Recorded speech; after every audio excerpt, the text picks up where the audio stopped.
¿Qué tal? ¿Cómo están? Muy buenas noches. Martes 9 de noviembre en este Bote Pronto. Por cierto, el único programa que hoy no va a tocar la boda. Así arranco. Está con nosotros Enrique Ferret y como todos los martes, Ale Zapata. Ale, ¿cómo estás? Buenas noches, qué gusto. A ver, pasó algo que en medio de todas las otras cosas no se ha tomado en cuenta. Por cierto, aquí en Milenio hicimos a principios del año un largo reportaje sobre las malísimas condiciones económicas en las que ya estaban ciudades de ambos lados de la frontera. La frontera ya se abrió con ciertas condiciones de vacunación, etcétera. Ya vimos las colas, ya hay frontera y esto debe significar no solo cosas emocionales para gente que no se ha visto, que no ha podido cruzar, pero cosas económicas para ambos lados de la frontera, ¿no, Ale? Por eso invitamos a Enrique. Exactamente, Carlos. Y estas filas de coches que vimos en fotos y en videos en estos últimos días de mexicanos listos para cruzar la frontera, como dices, no solo son conmovedoras por estas reuniones familiares, pero también empiezan a reactivar algo que no se va a reactivar de la noche a la mañana. Es decir, todos los negocios que se perdieron de repente no van a resucitar, trabajadores que estaban en el lado mexicano que ya no podían llegar a sus trabajos del lado americano, demanda estadounidense que ya no estaba consumiendo en México, en fin, todas estas dinámicas de la frontera más cruzada en el planeta, de repente se pausaron y como casi siento que ni siquiera se documentó el tamaño del desafío que implicaba para esta zona fronteriza y las repercusiones que van a estar pagando durante muchos años.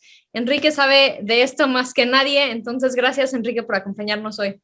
No, hombre, al contrario, Ale y Carlos, la verdad es que, mira, muchas veces reflexionaron sobre la frontera y se queda en la frontera, y este es un tema que va mucho más allá de la frontera, ¿no? El beneficio o lo que se perjudicó, digamos, a la economía fronteriza, no se quedó en la frontera en esta ocasión. Una ciudad como San Antonio, Texas, pues que está, vaya, a 2 horas de la frontera con Laredo, con Piedras Negras, perdió casi $4,000 millones en derrama económica que antes, por muchos viajeros mexicanos o familiares que pasaban, es un punto de encuentro, digamos, San Antonio, como lo puede ser otras ciudades en otras partes. Se estima que más o menos se perdieron $20,000 millones del lado americano, esa es la estimación del lado americano.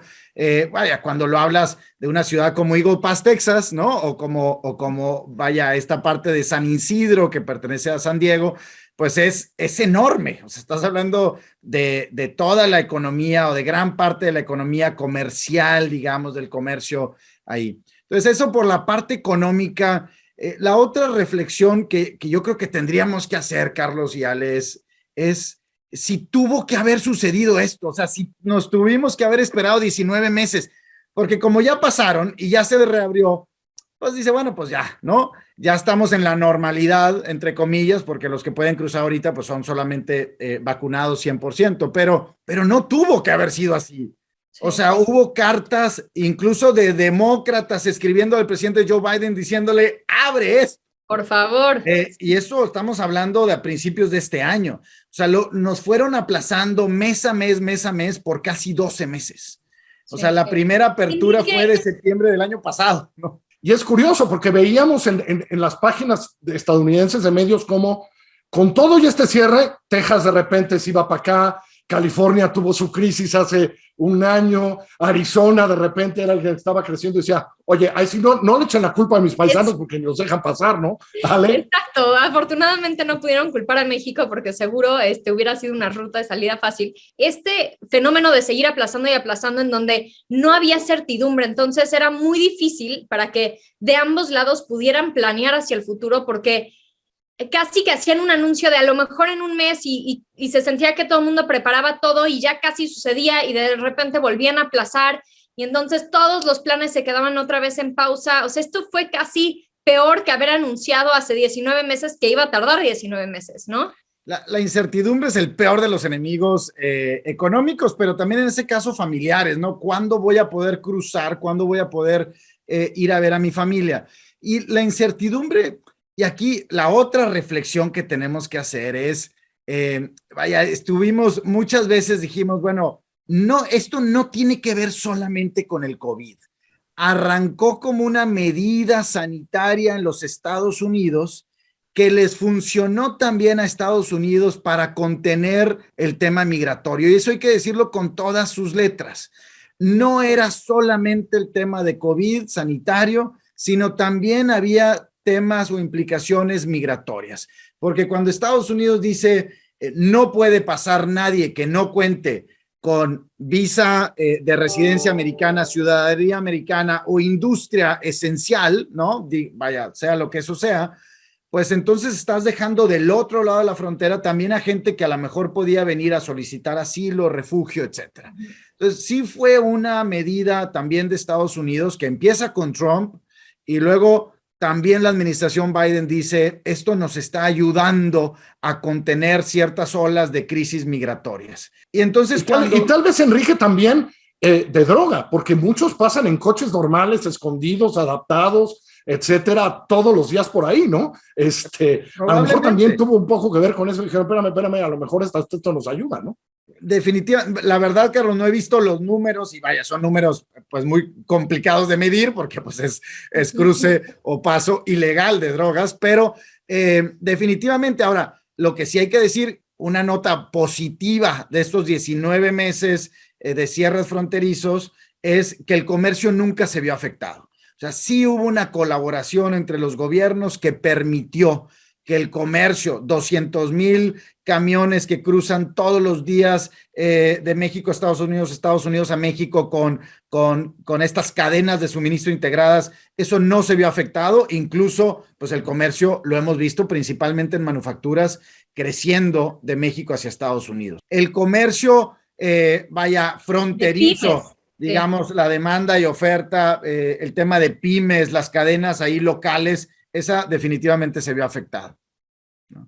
Y hay ganadores y perdedores, ¿eh? ¿Te imaginas, Ale, los supermercados de San Diego y Brownsville y McAllen? Eso sí anduvieron en líos porque muchos van a comprar para allá, ¿no?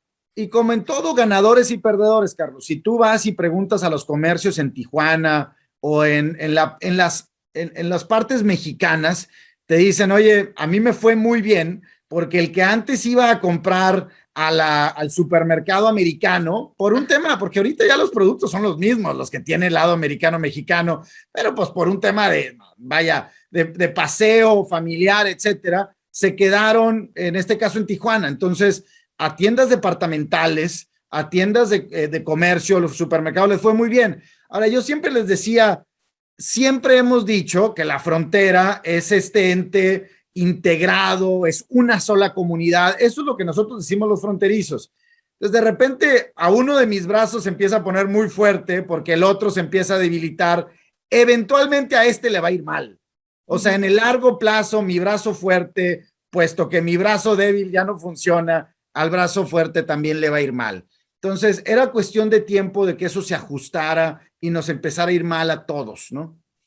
Vale, y lo otro que queremos hablar hoy es que al mismo tiempo que se abre la frontera, Joe Biden tiene su primer éxito real de política pública y propuesta, que es una histórica, brutal ley y presupuesto para un proyecto de infraestructura que tiene que ver con infraestructura cotidiana, ahora sí que desde baches, puentes, carreteras, y que nos preguntamos qué tanto va a impactar también en el crecimiento mexicano, pues, ¿no? Porque pues, se van a necesitar cosas y trabajadores, veremos el impacto de migración, ¿no, Ale? Sí, sin duda. Y decías, es un primer gran éxito de Biden, pero yo diría que no se siente tan gran éxito, o por lo menos hay muchas personas de ambos partidos que no están celebrando de manera tan contundente, y se siente casi que ciertos grupos demócratas están decepcionados, querían que estos anuncios fueran mucho más grandes, que abrazaran más elementos, que las cifras fueran mayores, y del lado republicano, obviamente también, no es que quieran celebrar los éxitos de Biden, pero se siente, y voy a decir esta palabra en inglés, un poco como bittersweet este momento, Perret. Mira, a ver, yo creo que es sumamente positivo, 1.2 trillones de dólares trillones americanos para un plan de infraestructura que tanto hace falta en Estados Unidos.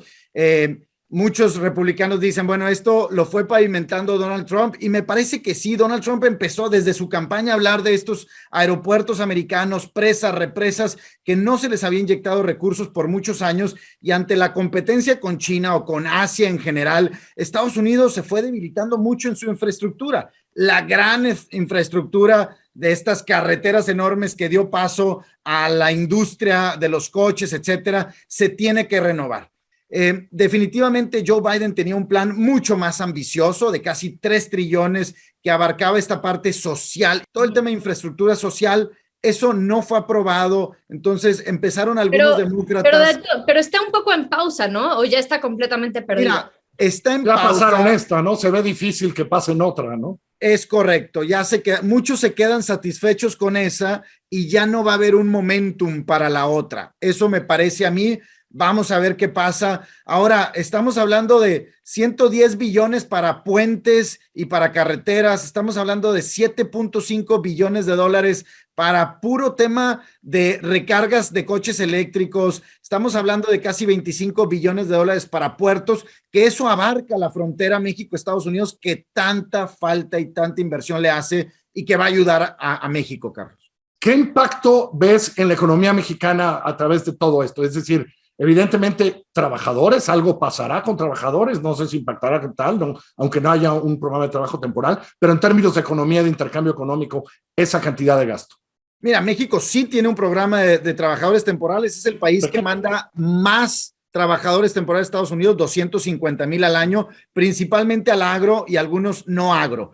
Aquí hay una oportunidad, ojalá y la capitalicemos. Particularmente una oportunidad ahorita que Estados Unidos no está pudiendo llenar totalmente toda la demanda laboral a nivel nacional, ¿no? 10.3 millones de vacantes hay ahorita. El mes de agosto fue el mes de mayor renuncias, 4 millones de renuncias solo en el mes de agosto por este intercambio. Me pagan más enfrente, renuncio aquí, me voy a frente, pero dejo vacante acá. 10.3 millones, hay 8 millones de desempleados y hay un mismatch entre las industrias que el americano está dispuesto a trabajar. Ya no quiere manufacturas, ya no quiere acero, ya no quiere construcción, necesitan inmigrantes. Los demográficos ya no están para Estados Unidos. El promedio de edad es 39 años contra una población latinoamericana de 26, México 29, pero todavía hay una fuerza laboral que puede venir. Y las remesas, Carlos, mientras nuestros mexicoamericanos tengan buen trabajo, bien pagado en Estados Unidos, van a seguir llegando 45,000 millones de dólares este año. 10 millones de familias mexicanas se sostienen de las remesas que llegan de Estados Unidos. Pues a ver qué sucede con estas dos cosas que están pasando al mismo tiempo. Ale, muchas gracias. Enrique Pérez, gracias hasta allá. A ustedes, muy buenas noches. Que les vaya muy bien.